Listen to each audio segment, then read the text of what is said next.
আমরা রাজনৈতিক সৌহার্দ্য মেনটেন করতে জানি, রাজনৈতিক শিষ্টাচার জানি, কিন্তু ওনাদের কাছে ওনারা যদি ইসলামিক সংগঠনের কথা বলেন, আমি ওনাদের কাছে বিরোধভাবে প্রশ্ন করতে চাই। যখন আওয়ামী হায়নারা বাংলাদেশে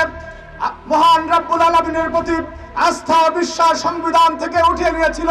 তার প্রতিবাদে এই সংগঠন বাংলাদেশে ইসলামের জন্য কি কর্মসূচি দিয়েছিল আমরা এখান থেকে জানতে চাই। আমরা জানতে চাই ইসলামের সাথে সাংঘর্ষিক যে বিষয়গুলো রয়েছে, ইসলামকে নিয়ে যখন এক একজন ফতোয়াবাজ এক এক রকম কথা বলে, যখন আমরা দেখেছি বিভিন্ন দরবার খুলে ইসলামের অবব্যাখ্যা দেওয়া হয়, সেইখানে শুধুমাত্র ভোটের রাজনীতির কারণে তারা কোরআনের সাথে সাংঘর্ষিক কোনো বিষয়ে কথা বলে না, সেইগুলি আমরা জাতির সামনে প্রশ্ন করতে চাই।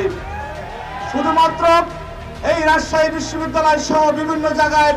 আপনি ইসলামী সংগঠনের কথা বলবেন,